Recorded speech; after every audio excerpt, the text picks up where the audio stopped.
abo bagenze abo mpozi nga banasasula mp3jajja.com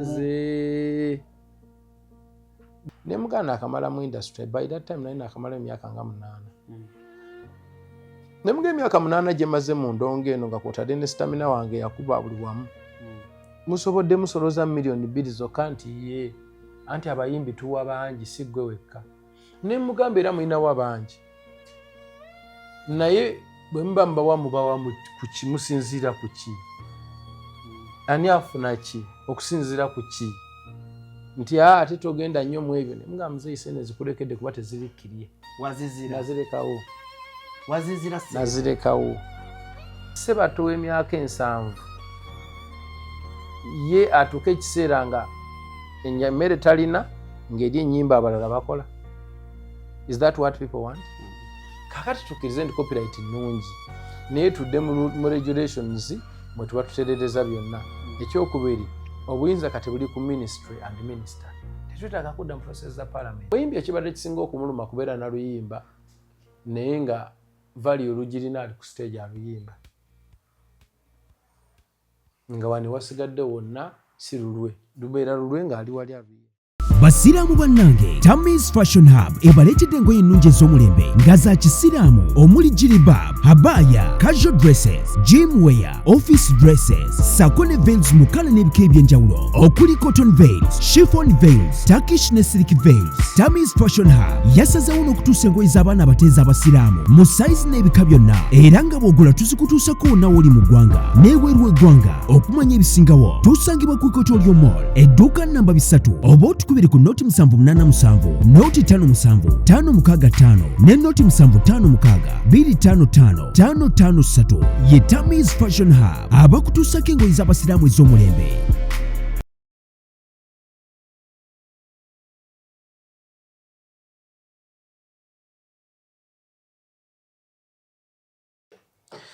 Okay, wetuli twatuuse dda ku mukutu kwetuli mu kizimbe Cruise Exclusive CEO Cruise Exclusive natudde dda ndina CEO ndi mukambwe nnyo. By the way Eddie, njagala ofuna obudde ojjewo ku studio yange olabe ekintu bwe nkituusizza era interview yange eddako nja kukusaba nnyo kati ojje awo bonna bali ku kizimbe basooke batyemuko basooke bagambe Eddie waali aliyo omwo munda omwo n'Alani Cruise kasinga oluumu kali awo naye tuli awo tubigattagatta yakujja kikulu Alani tewali tabu. Ndina CEO Big Talent ate ng'era ye president atwala Eddie wabikoze masavu bambi sakya mukama nzomanyi bwe ndaba omuntu ng'oba alina ekintu kyatuukiriza nga kyayagala muwe bimuli bye. Why not? So ndina Eddie Kenzo olunaku olwaleero tuli proud party bannaffe aba Kasirye Breeders Emityana awo abakutegeeza nti osobola okuba ng'ate oyingira obulunzi nkutegeeza ye backbone ya Uganda. Abantu abalunzi abalimi bw'osanga omuntu ng'ajerega omulimi oba ng'ajerega omulunzi abatamanyi kyayogerako. Kale bannaffe aba Kasirye Breeders ate bakikoze bulungi nnyo. Abalina ente ennungi ziri enzungu zennyini ez'amata ezikuwa amatanga mangi ate ng'era balina ne faamu nene ddala osobola okugenda n'olabako okulambula kwa $5,000 n'oba ng'ate ekintu oba oli awo okize engulu embeera n'ebeera ng'eri malidaadi sana. Uncle Eddie njagala kutwalako ewa Kasirye akumpeereyo kente kuba nakulabye oli musajja mulimi ojja kuba onkoze bulungi era ngenda kwogera naye ndi mulimi ngenda kwogera naye mugambe mwami Kasirye Uncle Eddie muwe era bwe mutaddamu kunda baalabako nnyo Kampala mba nja kuba masaka kuba kati kya copyright nakimaze. Kati ente ogenda gigaba muganda wange gwanege nti ngenda kufiira mu ebyo nze nkubulya Uncle Eddie bw'oba ogaba entebe tondabira wala nange mbavugemu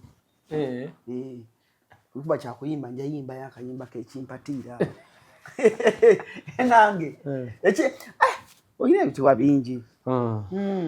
Okay. Nakulabye ng'olima. Nze ndi mulimi nze ndi mulimize nava mu nnimiro okujja mu kibuga nentoba ne kati Edi akantu kena kulabyako nga ka video ng'olima nga sebo omanyi n'okukona ebifunfugu n'olima bwoti n'olima tebabiyita bifunfugu amavunike bagayita amavunike kati ng'olima n'okona n'enkumbi n'ojjamu ebisubi olasoze kako lyali hasa nedda sebo bwalayi wabadde olimira ddala nga bali abavubuka b'e Masaka ate ndiwe Masaka ndi mulimi omanyidde ddala okulima nnyo. So when you go bwogenda ku faamu yo ofuna obudde n'olimamuko nabo banyina okulima n'okuwogula omanyi okulima kuno okuyamba physically it's a training okulima oba okola obanga ali mu gym it's good.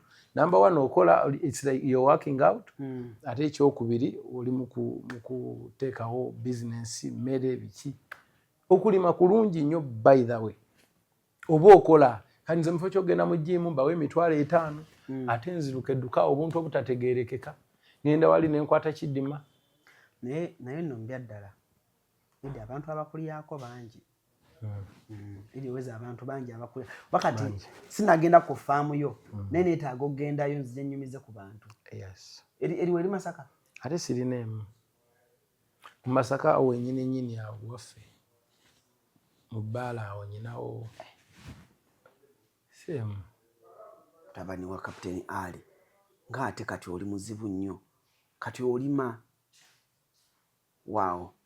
Anyway wetuli ne Eddie ate ng'era tugenda kuba tunyumyamuko omanyi Eddie ndwawo nnyo mulaba ne bwe tufuna akadde kaffe tutula ne tunyumyamu ne tulaba ebigambo byonna ebitambula bantu boogedde ebigambo nja kuba nze mbikoloopera kubanga nze ndiwo okuripootinga then nombuulira ekintu nga bwe kitambula naye otherwise obulamu buli butya sooka obuuze ku batulaba n'oluvannyuma tutandikira awo.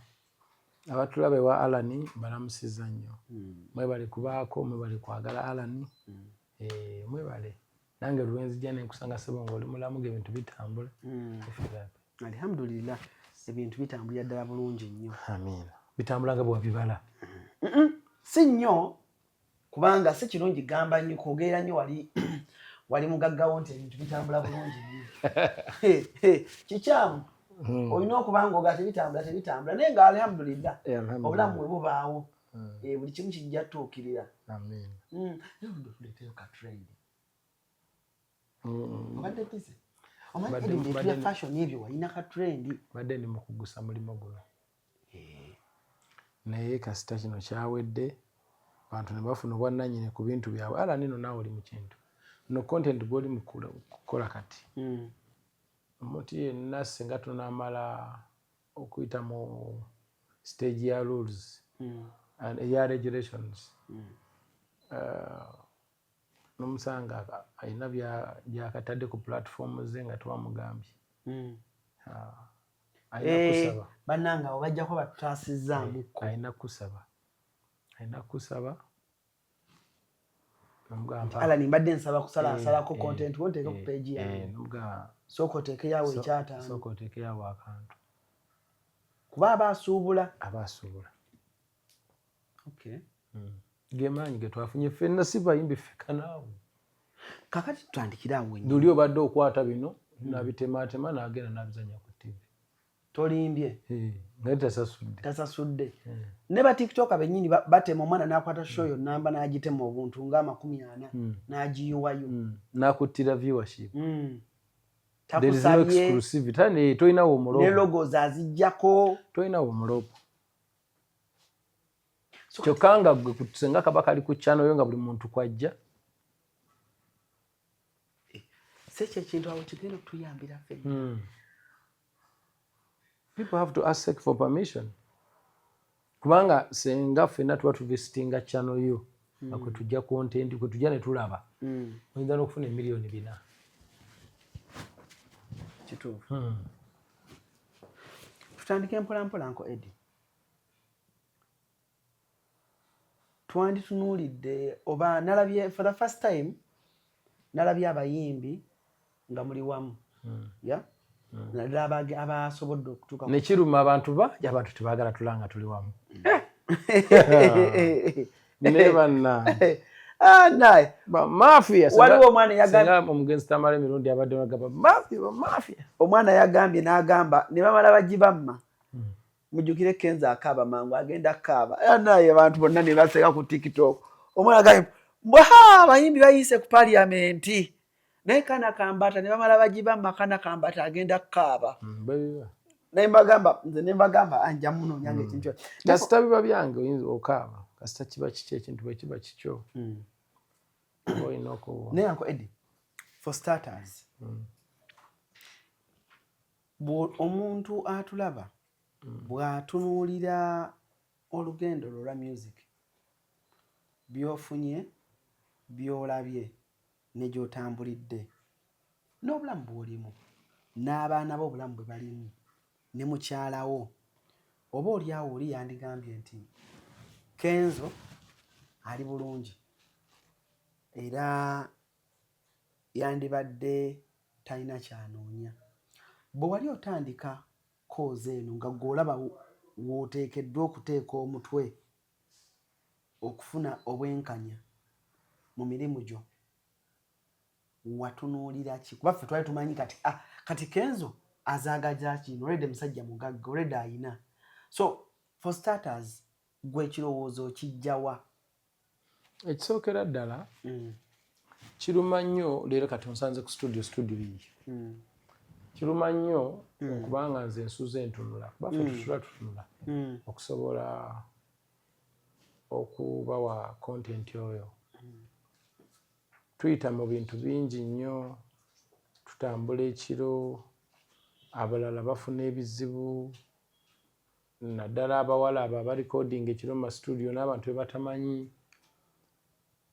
n'ebizibu bingi nnyo ate bw'omala okuyitamu eyo embeera yonna nobanga ewantu wokka woyinza osasulirwamu kumala kulinnya ku stage aye ne ku stage nayo ne bakuvulugirayo bitya olina okuvuga emmotoka ogende era oyite mu busigusi otambule kilometers ameka otambule mu matumbi otuuke baka stage bakole bye baagala otuuke ku stage waliwo n'abatuyire amazzi emyenge waliwo okitegeera then awo olyoka ofune ku ssente how about nga bw'olikodinga oluyimbalo n'olupromotinga bulungi lutandika okukuwaayo kasente otandika okugenda ku stage okuyimba ng'abantu balabira ddala sitazze olina n'ezigula engatto essaati n'empale n'okwerabirira ogenda otuuka ku stage ng'omuntu alaba yes omuntu eyayimba oluyimba luli ono okitegeera basically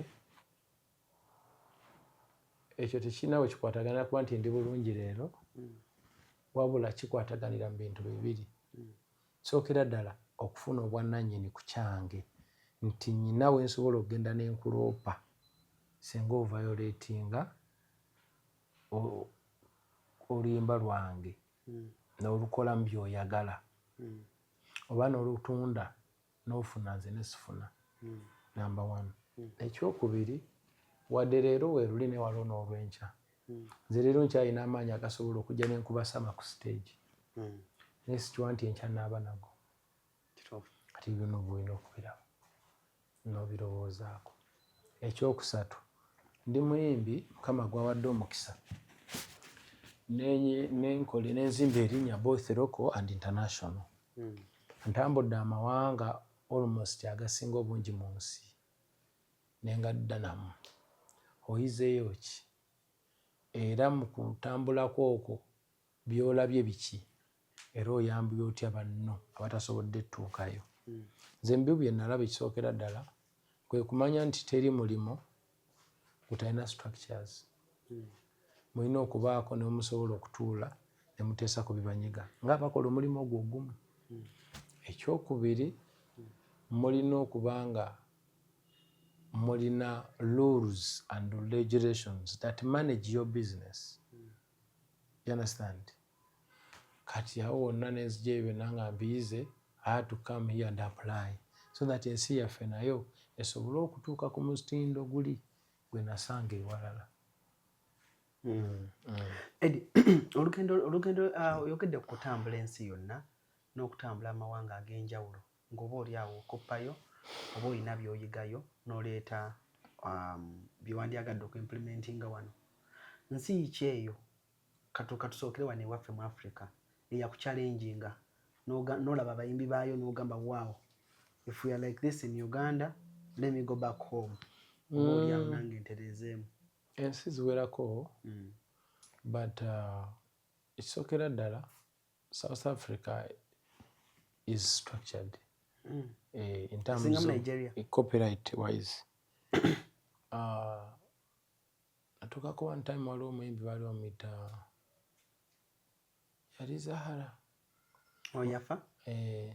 Waliwo abantu baali bamusayininze by that time nga yakuba South Africa bubi nnyo, naye sente ze baamugula lwakuba nti kale after violating a contracts and what, naye nalaba nga obulamu bwe buteredde lwakuba nti abantu abo baamala ne bamukyankalanya. Amanyi bantu aba ba management zino zimanyi nnyo kyanga abantu. Balina obuwaire baamukwata mu contract yawo ne bamuyisa bubi. Naye kyanneegombesa nnyo ese eyokubiri yali Nigeria eyo. Ng'olaba abayimbi baayo, they know what they are doing. The competition is real. Nga bafa nnyo ku quality and expanding fan base. Okitegeera? Abo nabo ne banneegombesa nnyo. Then Ivory Coast when nali mu COVID, their federation helped me. Eyabayimbi bamperezangayo kasente. What? Kati ekyo nakyo nekinneegombesa nnyo ne ngamba wow, we don't have this in Uganda. N'endala ensi nga Angola, ensi nnyingi zirina structures ennungi, though nnyingi nnyo era ezikyalina obuzibu bungi. Nga tuyamba ku bayimbi ba regional artists. Regional artists be muli nga bw'onaagamba abayimbi abali mu Busoga, abayimbi abali people in the region, musicians in the region. In the regions. Ekintu kino baakitegedde bulungi era naali yagadde oba oli awo. N'abamu abali wano e Kampala mu Central. Manyi oluzungu lwabadde lungi mu parliament. Naye abamu baawulidde bulizi copyright, abamu babagambye bugambi radio zigenda tandika basasula ssente. Aba radio bonna kati saa zino bagamba naffe mugenda kukola biti. Aba TV bagamba naffe tubalinze. Naye omanyi abantu tebakitegedde bulungi. Abamu bakitegedde. Abamu bakitegedde naye ng'ate tebaagala abayimbi bakitegeere. Kyova olaba omuntu asobola recordinga video emu, 2, 3, 4, 5 just to confuse people. Naye ng'ate bw'oddayo n'olaba video ze enkadde. We have enemies of industry. Nga bo omulimu gwabwe kukolera ba mafia, divide and rule. They come here, and when I'm talking about mafia, I'm not talking about government. I'm talking about infringers. People who earn from data and these other digital platforms. Tebaagala mubeere organized. Kuba mubeere organized, bo tebafuna. Kati they always find out confusing the industry. Nosanga olinga akoze video nga 5 confusing abantu. Naye ng'ate bw'oddayo n'olaba video ze era yalinga bagamba mwe ebya federation tebijja kukola, mwetaaga copyright. Bwe yayise n'agamba temugyetaaga, nnyimba zammwe tebajja zikuba, nga ye era muddeyo mubeetegereza abantu abo mujja bbala bammwe be mbagambako nga they are contradicting themselves kati. Okitegeera? Abo nabo gye bali. Ekyokubiri eriyo abalala nga ye tayagala bwagazi Kenzo, engeri gy'abadde nti yabadde ku front nga adde driver wa movement ya copyright law, ng'oyeri agamba akasajja ate kaba kavimbye nnyo, oyo naye gy'ali. Eriyo omuntu nga they are in competition, agamba oyo wali nze nyina ovaawo, oyo naye ayinza obutawa views nnungi however much aba afunamu. Eriyo abantu abalwanagana ne gavumenti nga nabo tebagyagala, nga ne bwekola ekirungi kibanyiiza. Abo nabo gye bali kubanga olaba nga credit ya biiro eno yenna number 1 egenda wa president. Kuba president yateekamu n'ebirowoozo ebibye okulaba nti abantu bafuna ssente. Na sponsoringa ne system egenda omonitoringa. Because copyright ebaddewo. Era nga radio zisasula. Era bw'obuuza aba BBS, CBS, they have been paying. I swear. Ask CBS oba BBS. They have been paying on record. Nange nkimanyi. Ekisegedde. Naye nga ssente ezo bwe zigenda mu UPRS. UPRS terina bwezigaba. Kubanga ozigaba kuki? BBS ezikuwadde. Tekuwadde numbers nti ono twamuzannya mirundi gino era buli mulundi gufuna zino. Bazibawa zino bizibeera mu pool awo nga bo bwe balowooza nti ono katumunyigeyo zino. Which is very wrong. Abantu abakola etteeka ekkadde tebateekawo authority and a system that can follow up on the distribution, remuneration. Osegeera nga who should get what? Ebyo byonna tebabiteekawo. Naye nga copyright ebaddewo baagiyisa mu 2006 and the medias have been paying. Awadde abamu badde tebacomplyinga naye nga abasinga babadde basasula. Okitegera era it is on record. I know, I'm sure, even bw'obakebera they have been paying.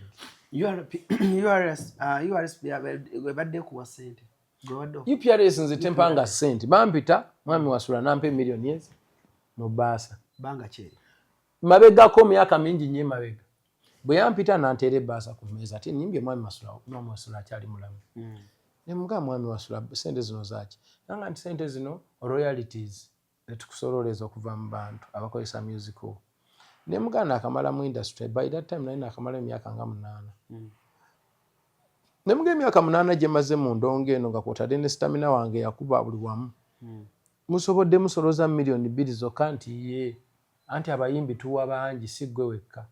Ne mugamba era mulinawo abangi naye bwe muba mubawa ku ki musinziira ku ki? Ani afuna ki okusinziira ku ki?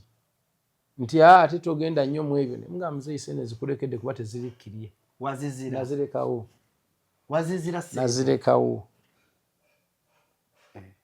Nazirekawo ne ŋŋenda mwami Wasula akimanyi. Toddangayo. Siddangayo. Kati nkole what kind of money is that? Tombulidde oŋŋambye nzisoloozo zisoloozo. Tomanyi oba beat wagijjako meka. Tomanyi CBS wagijjako meka. Capital wajjayo meka. Gondetedde buleetezi bbiri nti ziizo. Abagamba sente muzisigaze kubanga tezirikkiriya. Naye kati kino kirikkiriya. There is a copyright management organization, a digital one that is going to be following. President here sponsoring and bagula obuuma bukalimagezi bali mu buteeka mu hotel, mu media, mu ki okulaba nga they listen. Okitegedde. Another thing, the mode is very simple. Obadde osasula license nti ye buli mwaka sente meka nti $5,000 yongerako 5 gya music. Bwe tusolooza ebbaala $5,000 5 oba 3 ku 5 okubanga ezimu tezifaalinga ezimu za $1,000 endala zijja okusinziira banakikola nze ngeza mbogeza. Bayinza omayiza nga bakutoleseza akasente akategerekeka. Kati bwekakina mbuno obuuma bukalimagezi obusinzika ku system eri ne bamanya oluyimba bwe ruti lwakuba mu bitundu bwe biti emirundi bwe giti nga bakubirizaamu nga bakusasula. Ebyuma byatuuse. Bwe biri bali mu kubinstalling. Kati waliwo obuzibu Eddie. Obuzibu biri mu media houses. Kyenjagala nze nga nange munnamawulire otangaaze n'abayimbi abamu abataafunye mukisa gutuuka. Bo bali mu kitafuta nti TV egendanga kukwata ssente ewe Eddie era oluyimba lwa Eddie okuzannya TV erina sooka kusasula Eddie. Kati kyeraliikiriza abaana abato. Nze nyina ekibuuzo. Copyright esaana yebeewo oba ereme kubaawo? Esaana yebeewo. Kati ekyo tusooke tukiweere credit. Alhamdulillah. Kaakati ekyetaagisa kugenda mu regulations ne turegulatinga bulungi nga regulations tezinyigiriza okitegedde pate zombi nga tezinyiga radio nga tezinyiga creator, tezinyiga TV, tezinyiga creator, tezinyiga anybody nga ffenna tuli win-win situation.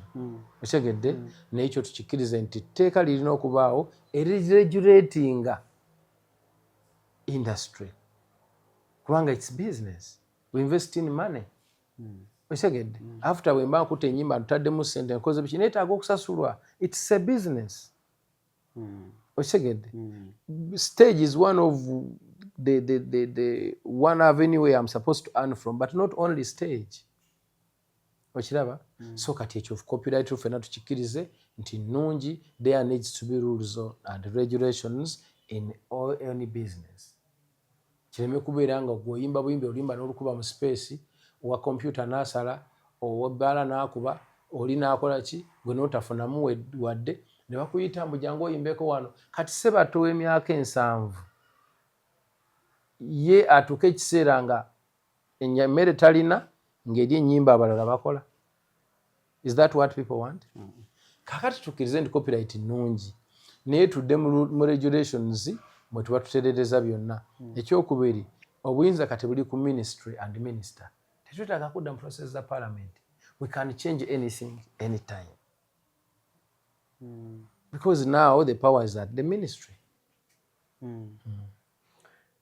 Kiriwa ekibadde kiruma abayimbi? Omuyimbi ekibadde kisinga okumuluma kubeera na luyimba naye nga value olugirina ali ku stage aluyimba, nga wani wasigadde wonna si lulwe, lubeera lulwe ng'ali wali aluyimba. Ekyo kibadde kiruma nnyo. Tumanyi kyekitegeeza kubanga kitaawo yaleka aguze ettaka n'afa, n'osanga abantu bali mu kulimirako. Ng'abantu badde bakola oluyimba lw'omugenzi Paul Kafeero. N'obasanga balimirako emmere balya banywa gwenjala ekutta. N'obagamba n'ettaka lino nga kitange yaligula, nti kituufu yaligula, niyo badde oteesa otya nti muliveeko, tetugenda divaako. Lwaki? Leeta endagaano. Kisegedde? Ate ng'endagaano kituufu togirina. Buli woliyitako n'olitunuulira otulika n'okaaba. Kati gwe kubamu akafaananyi Ssebatta abadde alinnya takisi okuva e Muduuma mpaka Kibuye buli lunaku. N'ava mu takisi n'alinnya booda. Olumu awamu n'atambuzaawo Kagere. Ssebatta alinnya takisi? Mubuuze. Ojja omuyita mu interview. Kati twagimuggyako aba federation. Naye nga twamusanga alinnya takisi. It's on record. People know. Muzeeyi Ssebatta. Buuza abantu b'e Muduuma oba tebalabangako Ssebatta mu takisi. Mulundi ogutali gumu. Osegedde. Naye ng'ate mu takisi omwo aba atuddemu ne bakuba ddole y'omwana. Abagikubye bo ne bafuna listenership ne babaleetera n'ez'obulango. Ye ng'ali mu takisi. Abantu yeetibye masiki ne gaalubindi. Seegerayo ekifaananyi. Manyi abantu baddeyo ne boogera nnyo. Naye ate we mukola kawaashi ne babasekerera. Ate ne batusekerera. Olina addeeyo nga ye agamba tetujja kuba nnyimba zammwe, tujja kubaza Abanigeria. N'eky'Abanigeria ozisasulira si za bwereere, waliwo international treaties wa. Kituufu. Okitegeera. It's not for free.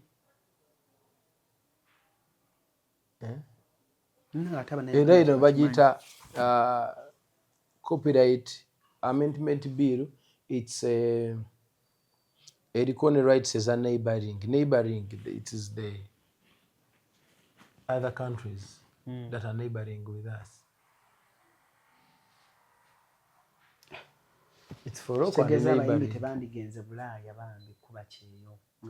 Abandi badde tebagenda ate nga bagendayo bati. Kati gwe kubamu akafaananyi ng'omuyimbi ow'amaanyi ali ku kyeyo. Ali mu kulongoosa, asiimuula malwaliro akola ki? Naye ng'ate oluyimba lwe waliwo munnamuganda munne gw'akola naye awo ali mu kulunyumirwa. Ate nga bw'akiriikinze ne bamutema data ye n'afuna naye nga teri neighboring rights that can help him to earn something. And there is no international treaties with Uganda because in Uganda there is no copyright law. Nabalabye ne Dr. Hilderman nga mwegwa mu kafuba. It was a win for all of us. Yeah, nakirabye and I was like, oh, okay. Dr. Hilderman yazanye role ki? Dr. Hilderman yazanidde ddala role y'amaanyi mu lutalo luno kubanga be baasookera ddala okuzuukusa okuddamu okuzuukusa okulwana kuno. Tubadde nga tulwana ebbanga lyonna naye nga nabo twabanenyanga nti naye mwe ababaka baffe abali mu paalamenti mutwogerere muteeke eddoboozi mukole biki. Yatandika ne private members bill, yaliretanga private members bill.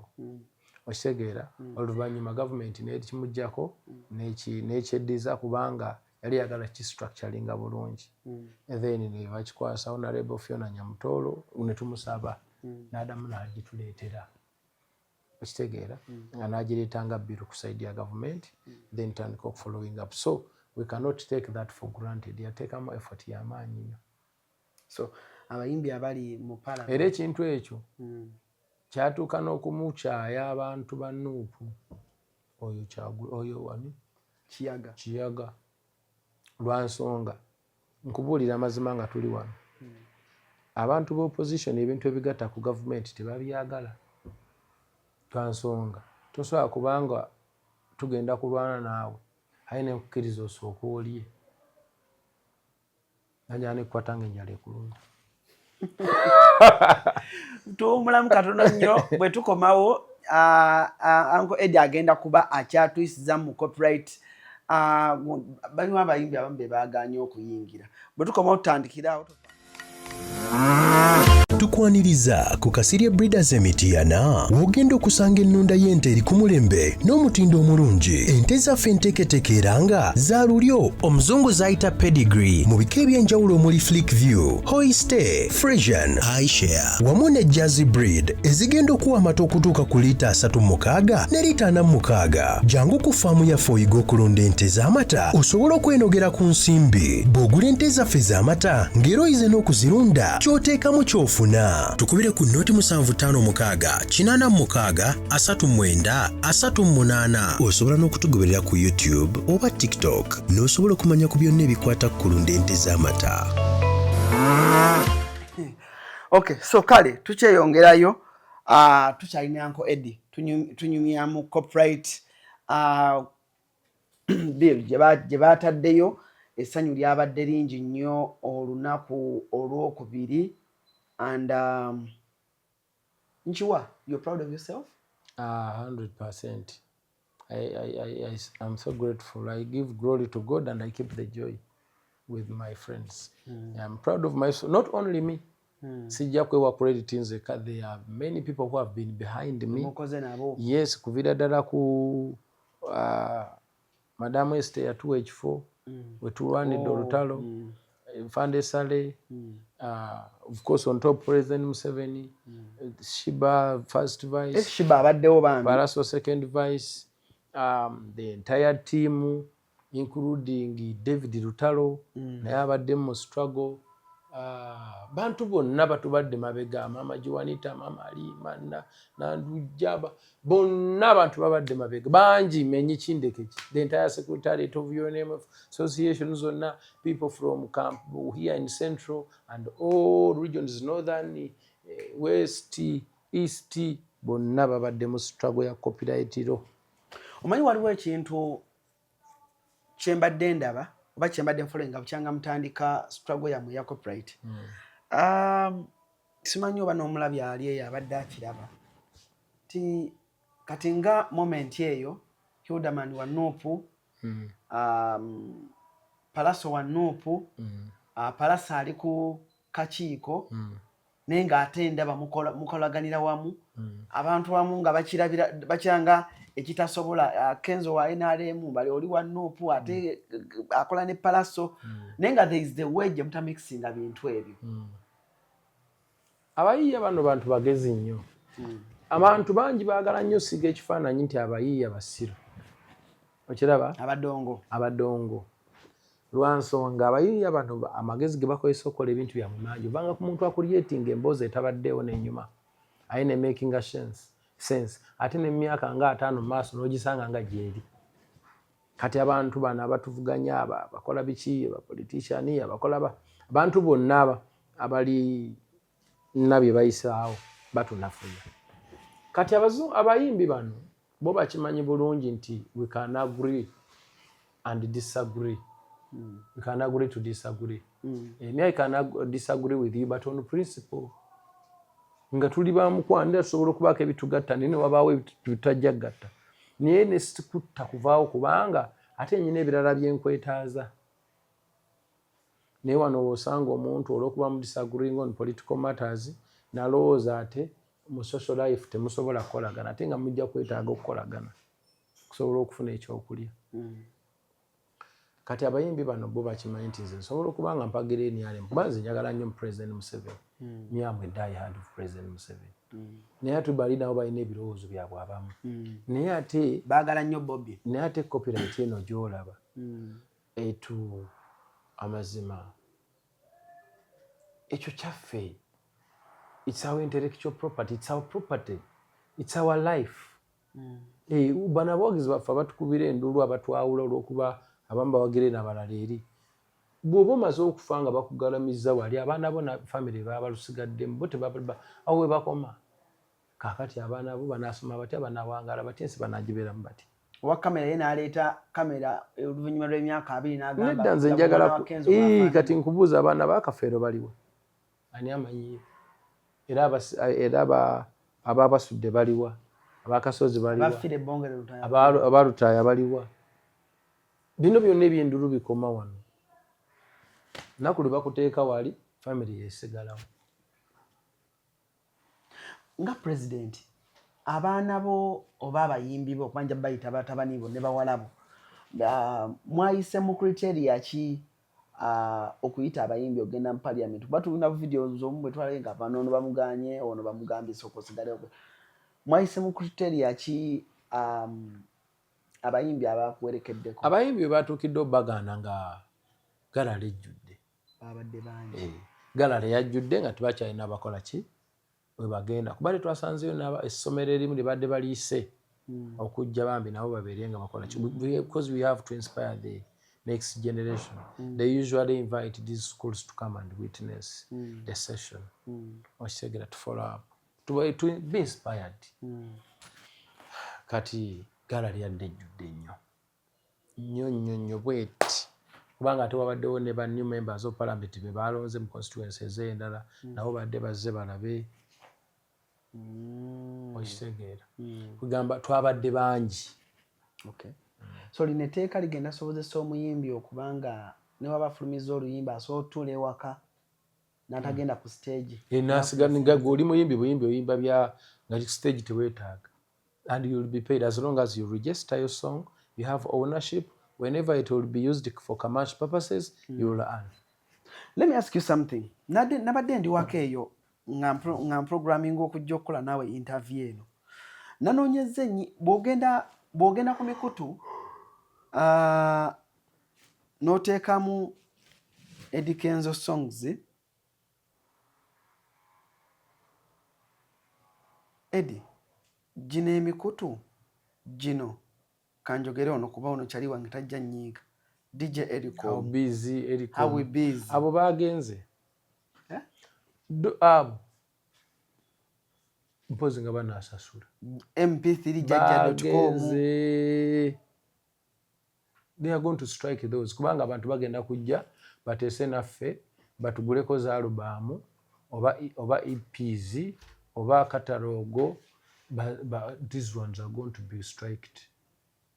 Wali ofunyeko sente okuba mu How We Busy? Ate nga bakuwaza ki? These are the people who have been earning out of our suite without paying a penny. Gwe buuza oba waliyo omuntu Ericom gwe yali awadde akasente naye as we speak Ericom yazimba mmotoka aba avuga ali anywa he earns money every month. Oyo Ericom oyo How Busy oyo naye alina sente azifuna. Ekitegeeza nze Eddie we downloading oluyimba wano ku How We Busy tofuna adde wadde so How Busy yafuna. Nenga nze nyina ku How Busy ennyimba zina ne millions oba mmeka downloads. Nalabako Maria Rose Okonga alina listenership of million ameka and I've never earned a single coin. Muganda wange DJ Eriko muganda wange nnyo mukwano gwo. Sijja munenya kubeera mugezi. He has earned out of his naye yazimba lukujjukujju lujjo gamba ennyumba ku Mityana Road okwo naye omanyi abayimbi bameka abayimba ennyimba ezo nga tebalina wadde akasiisira. Naye ali tosobola munenya yali mugezi. Yasookayo kati. So kale tugambe nti at least tulaba ku ssanyu ly'omuyimbi werigenda okuva. Batugambye nti president alina asayininga nti musanyuke empola. No, president agenda signing kubanga ye champion wa copyright amendment bill in year 2025 and 2026. He is the champion. He's the one that has been pushing for this copyright. Bakulimba kino kyogera on camera ne bwe ndiba siriiwo. President Museveni yali takimanyi nti abayiiya ba Uganda babbibwa okutuuka ku kino. Olimba ebina. Nkubuulira. Emirimu yalina bingi ng'akwasaganya asooka mu security, n'adda mu agriculture, n'adda mu health, n'adda mu education, n'adda mu biki no mu entertainment and sports yakatandika okujja ateekeyo amaaso. Naye yalinga shocked. Yali shocked kuba nze nafuna naye meeting. Nangamba no, ne mugamba yes. One on one. N'omunnyonnyola. Night abandi bamunnyonnyola, he was shocked. And he has contributed okulaba nti ba mafia tebakwata mu copyright eno. Otherwise abantu ennimi zibadde zitandise n'okyuka ku parliamentary floor. Sente abantu zibalya kati kwata mu wano ku gundi okaliculate. Nkutte nze. Kwata kaliculate. Yesebo.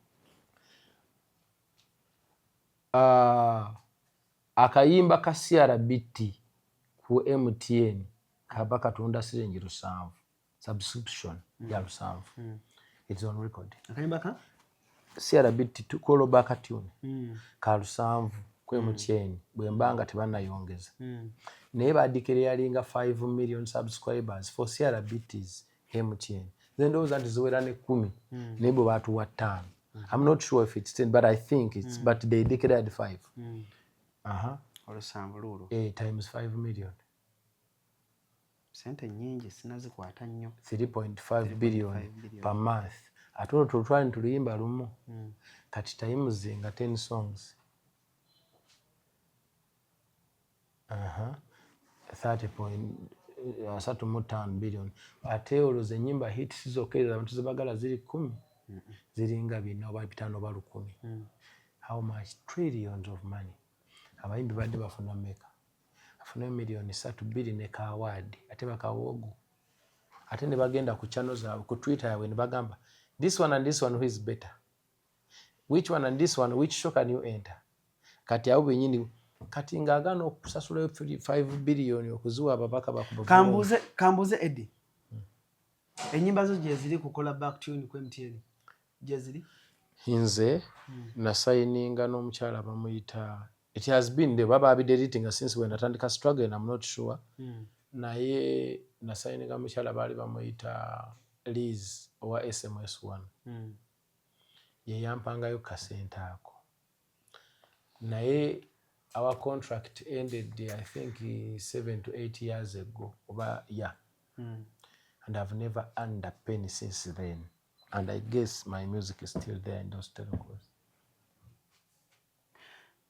Buli luyimba lo wanjagana omuntu wa wansi akitegeere. Buli kola back tune kekana akayimba n'enkuba essimu n'empulya akayimba ka Kenzo nga kavuga mu ssimu gwenkubira.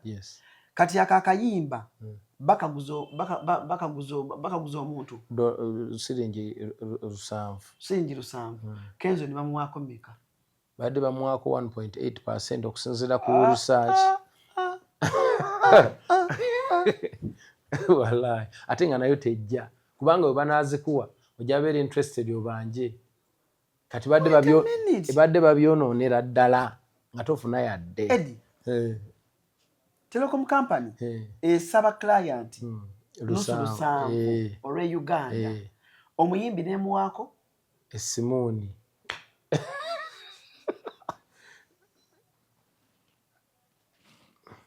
Okay. Ate n'omuyimbi nayo tafuna kumanze kubudde emyaka 8 sifunangako. But bayimbi abenjawulo.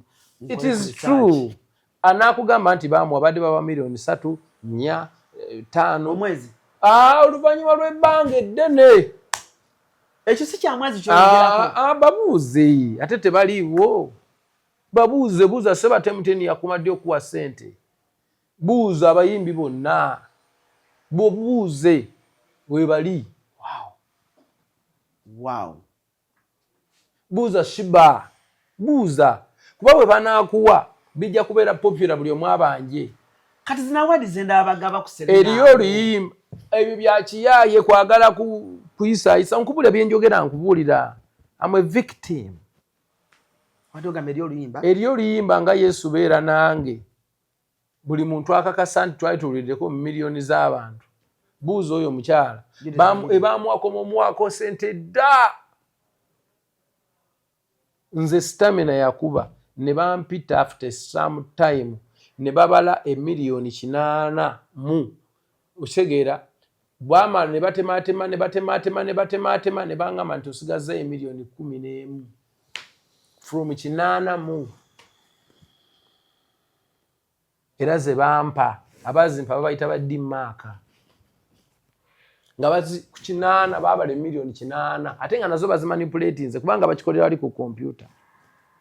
Njate guno omusolo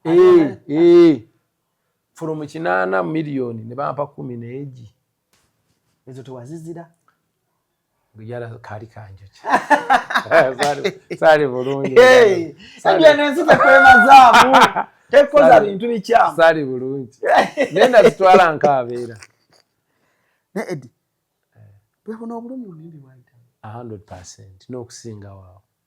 So now kyemwagala muli netteeka lye bayisizza nti Telecom company bagiwadde 7 oyagala funa percentage ki? Ate sinandifunyeeko ne bampako ku 7 ne bampako 4 oba ebisatu. Mama nange nga nagula buyimba ku Walidi. Kuba Walidi yali naye buli muntu yenna gwalowooza nti wagidde tewamuwagira. Nakati eriyo zi billboard zazo telecoms. Bwogende Masaka gye ziri, bwogende wa gye ziri nga balanga Kolobaka tune, boza aba bayimbi bafuna mmeka. Miliyoni eziko biri awo bintu bya kuyiyayiya. Kambuze before nzo okusaba oluyimba olwo ku Telecom company, do these Telecom companies come to you directly? No. Okubasaba okuteeka ennyimba ezo? No. Kubanga the reason why they are not coming direct. Edi nawe olimba. Telecom they company don't come direct. Bayita mu kintu kye bayita aggregator. Era omuntu gwe bamanyi nga client waabwe. Not Kenzo. YouTube, BlueTube. Bafuna agency gwe bayita aggregator. Bafuna omuntu ayimirire wakati. Bo tebaagala obatuukeko. Kati bafuna ne ba agency bali India. Enyimba zaffe zisooka India ate ne zijja wano mu MTN. Kati bo babuuza ni yazuwa omuyindi teri amanyi. Kati bagamba mbu ogendo wabire omuyindi amateeka ge India ge gabakwata. Kati Eddie olimba lwotyo omuyindi. Ate nze mmanyi bo bajja ne bazitwala ne bazitwala. Obuuza omuyindi oluyimba lwange walufuna otya nga n'omuyindi agamba mpabira naye ng'olina kugenda ku luyindi olope. Paira singa wa kika kya waggulu nnyo. That's the truth. Sirimba, it's on record.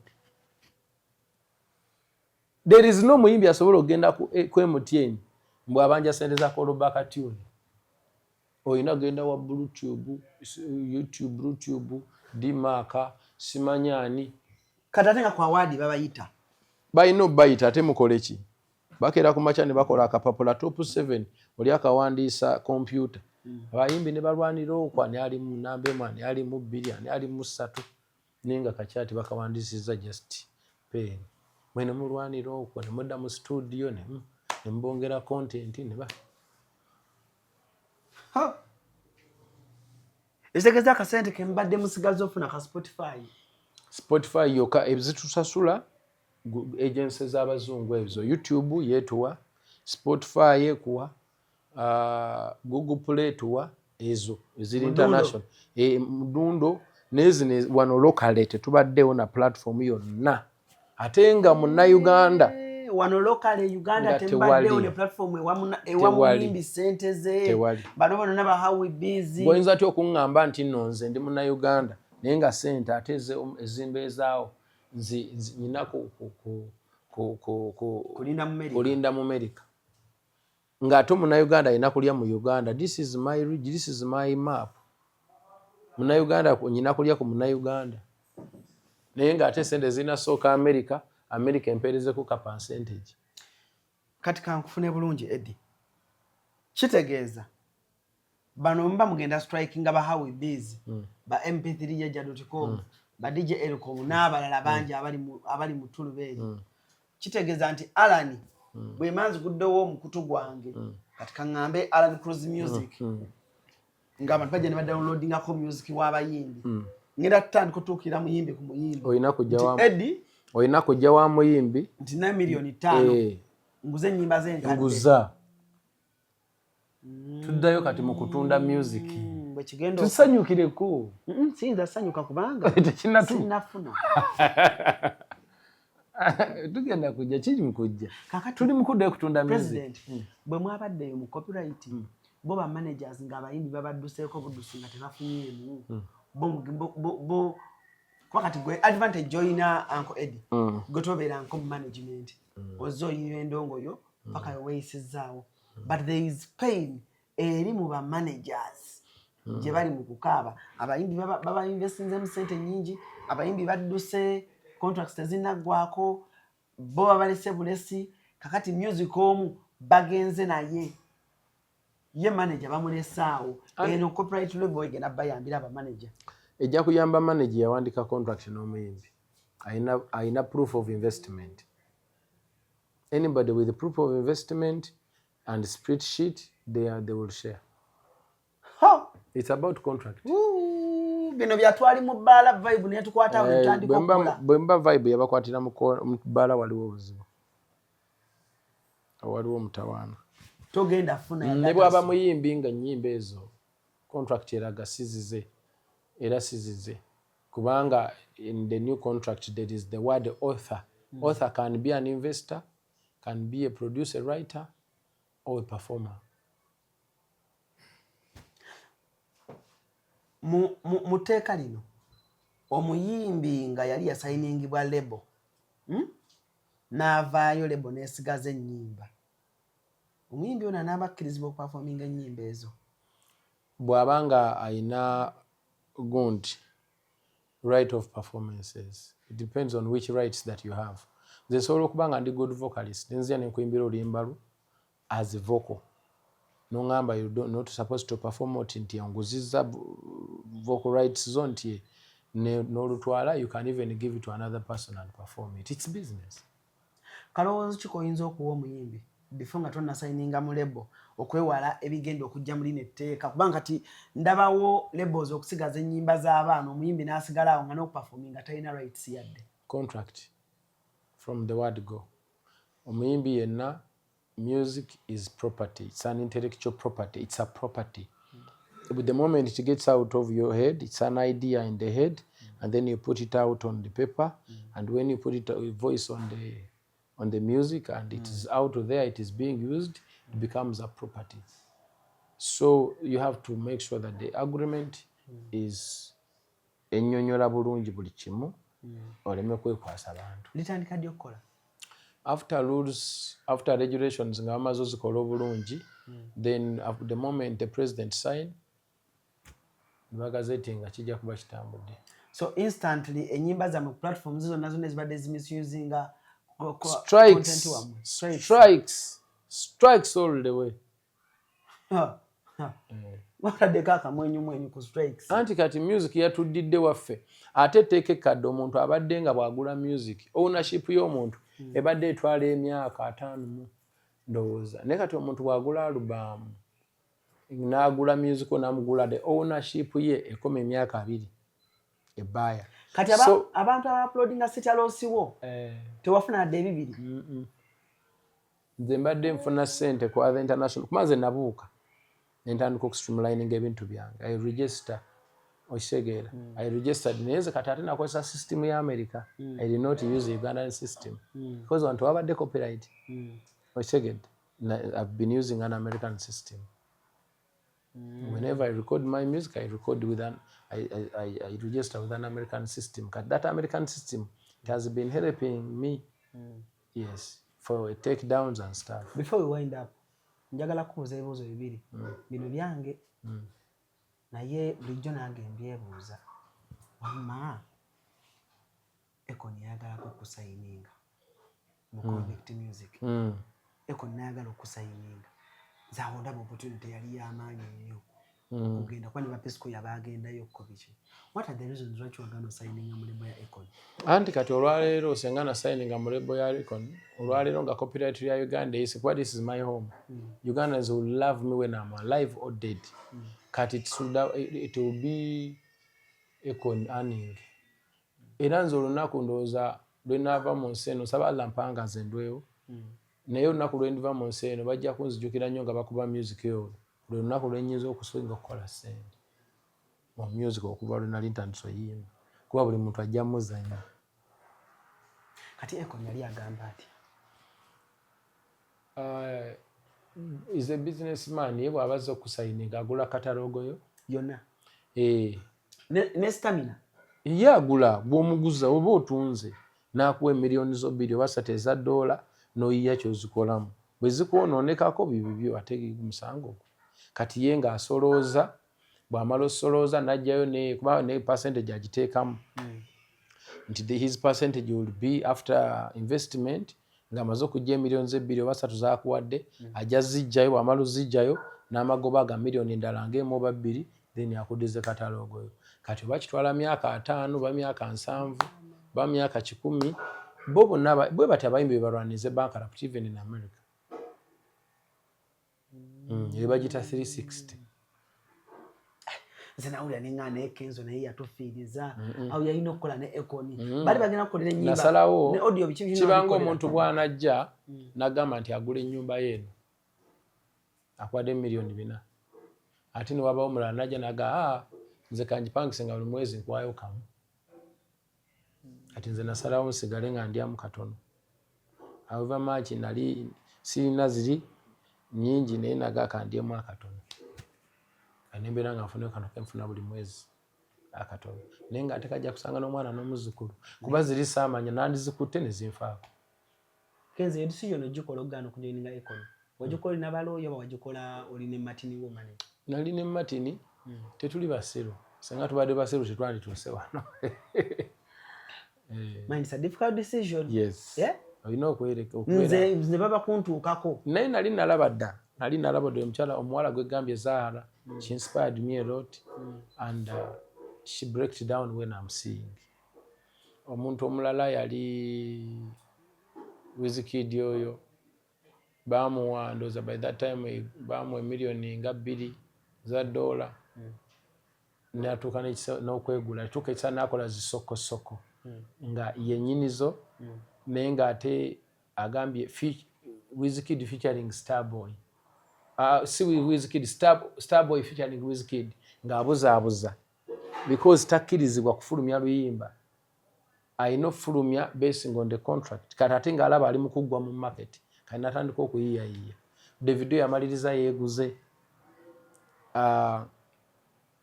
Tekino yamaliriza avudde mu business. Runtown. Kyekajja Tekino mu business. Runtown. N'Abamerika bangi. N'Abamerika. Runtown ne Tekino.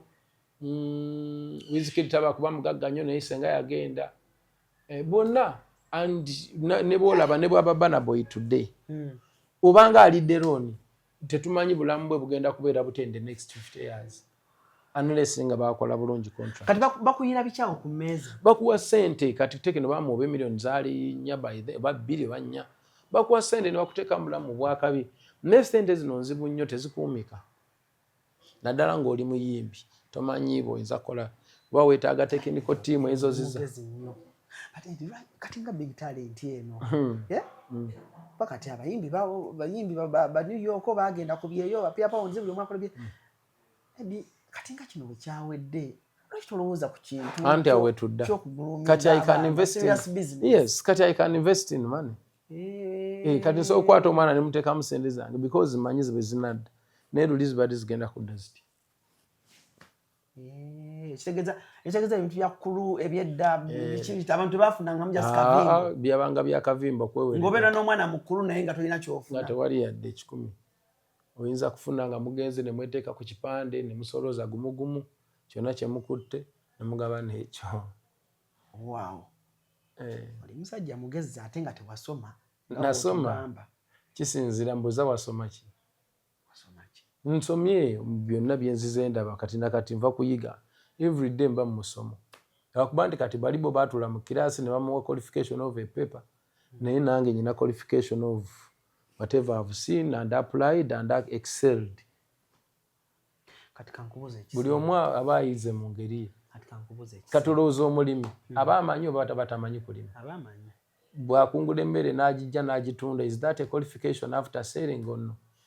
Ani amuwa olupapula? Tewali. The other one is just a system. Kwatako wano bwoti. Kati kankubuuza ekisemba Eddie.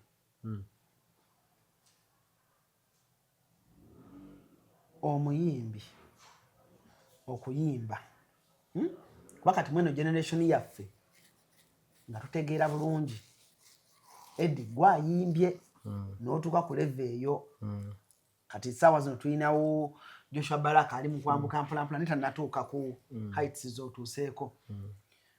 Kitwala ki omuyimbi okusala okuva e Uganda? Ola n'okusala okuva e Uganda ate kati bagenda sala bangi.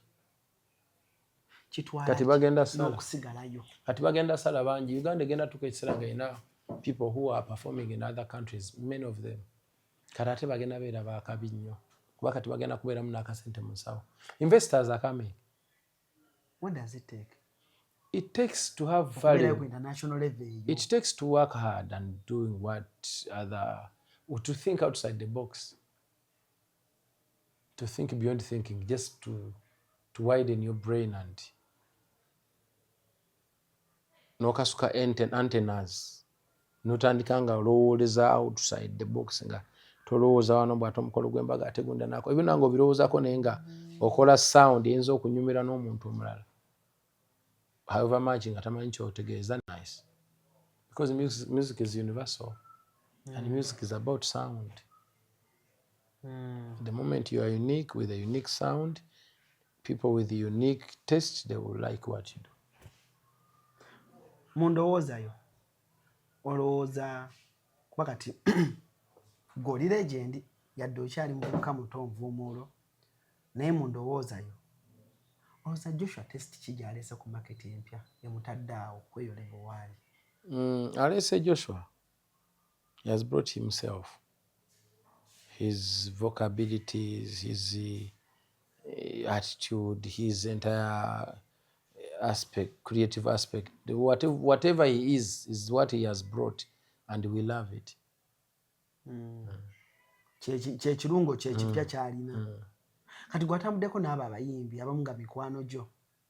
Njagala okumanya mu 20 ndowooza kubanga 2010, 11, 12 n'okujja Abanigeria bangi bajja nnyo wano. N'abamu bajja nnyo okupromotinga music waabwe. Gwe ababeeramu ennyo oba gwe ababeeramu ennyo. Ugandans ne audience yaffe lwaki abayimbi bangi bajaagala nnyo? Like tulina kyama ky'abantu oba oli awo ffe kye tutamanyi. Uganda is a peaceful country. Uganda has a lot of peace. That's why our night economy is booming. People buli kiraabu ejjula, omwenge kutambula. Abantu enjala beeruma, abantu abanaku tebanywa. Omuntu anyiize tazina. Omuntu atali musanyufu tateekako music. So Uganda is a very, very happy country. That's why people enjoy, people sleep late, tewaliwo restrictions on nightlife. That's why people can even party during the day. Waliwo wano mu Uganda waliwo zi trans day. Uganda is a very happy country. When people come here, you can enjoy from Monday to Sunday. Nga teri akuganye nti leero tonyumirwa. Wano neighbor waffe Rwanda, endongo kasita ziwera saa 8:09 ogw'ekiro, zigenda okuwera 10 nga yonna nkalu. Kuba temukkirizibwa kuyitawo. Anti baagala abantu bakeere enkya bagende bakole. Kati wano bateerawo freedom. Omusiru abe musiru, omugezi abe mugezi. Omusiru sulwaira ddala. Bw'obanga oli musiru. Gusula mu bbaala buke. Naye olw'okuba nti nno walungi wano n'ettaka ggimu, emmere weeri, n'omusiru alya. Eriyo ensinga bw'otakola toli oyinza okufa. Naye wano emmere weeri ate abantu abasinga bakolera mmere. Nange kennyini nze kasitandi ebisigadde basobola kumanya. Abantu b'e London bansabye nkubuuze, when will you ever sing in London again? Omaze emyaka tegiwere 10. I don't know. I refuse to go back to London because I don't like that whole. Yeah, it's like a wedding place. I think performing I performed in that place when I was just coming and trying to stabilize after establishment, and I feel like I have other clients from other countries. I cannot bring them in that hall. I deserve a place where I can come with the band, with super serious rehearsal. The sound is good, well-proofed place for concerts, not putting me in a wedding place, hall, conference. At least taking me for a festival outside, maybe, where my people will listen to the sound. Because olwaleero nze nja kwata, I'm sorry, with the due respect, sigezaako kunafuya kintu kya wall eyo etubeereddewo etuliisiza including me, and we thank God.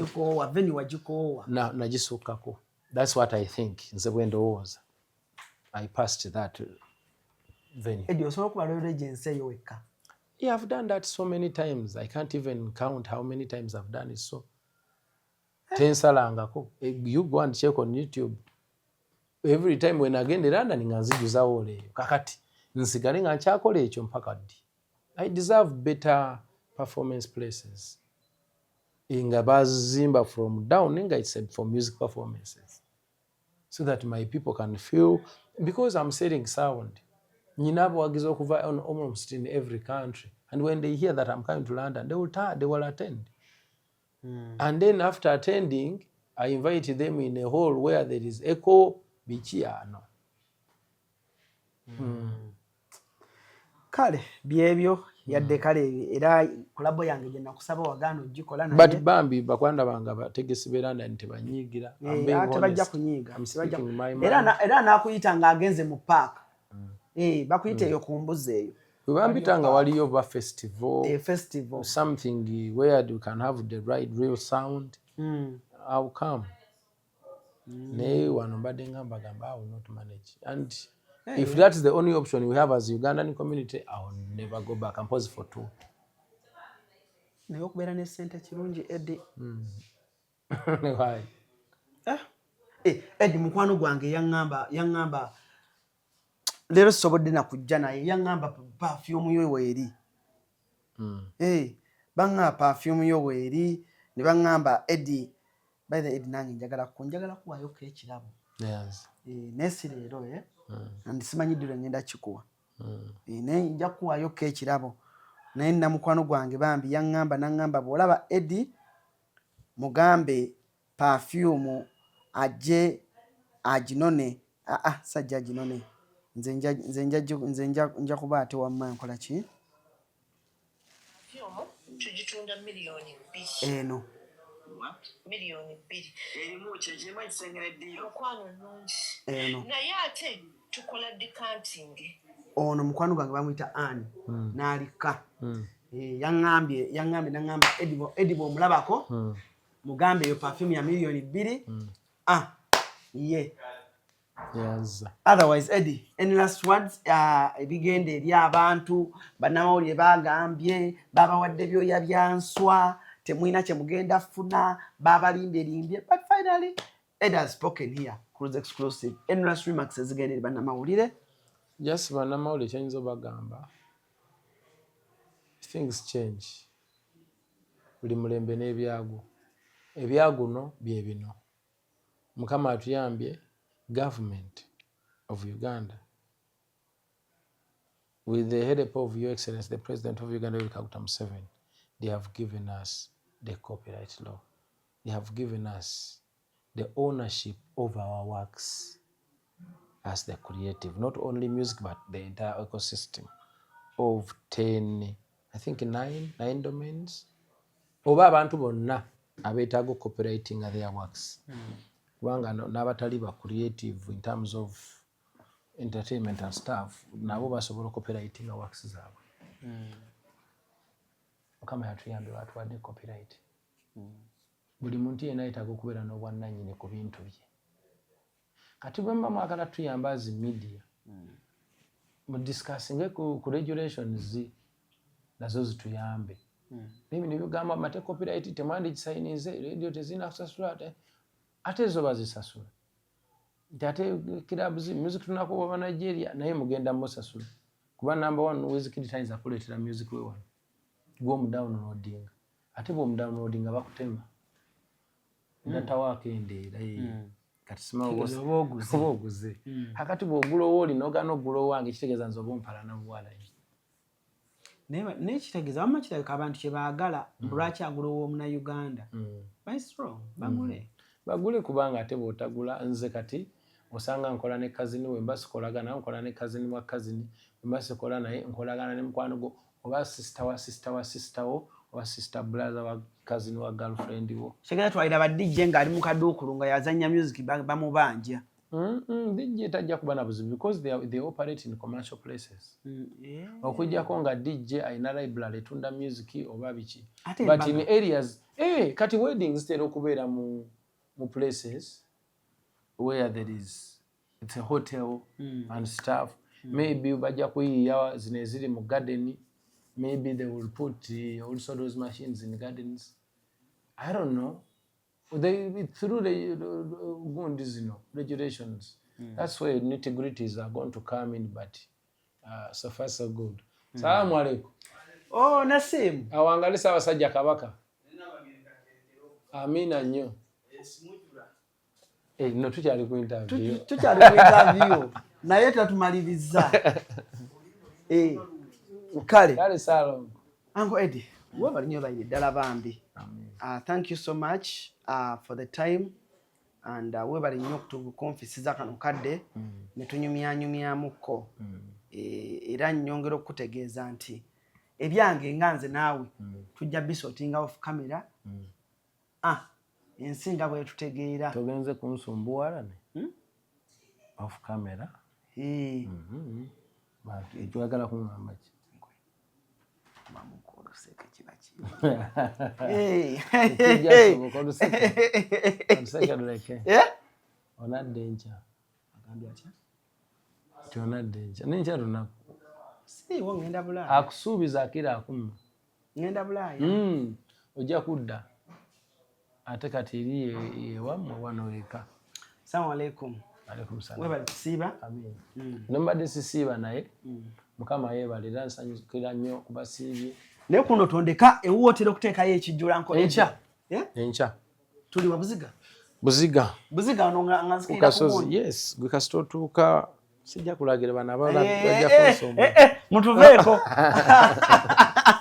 kale for now sandyagadde kusukako wano olunaku olwaleero mbadde ne Eddie Kenzo and of course for now ladies and gentlemen musebe lunch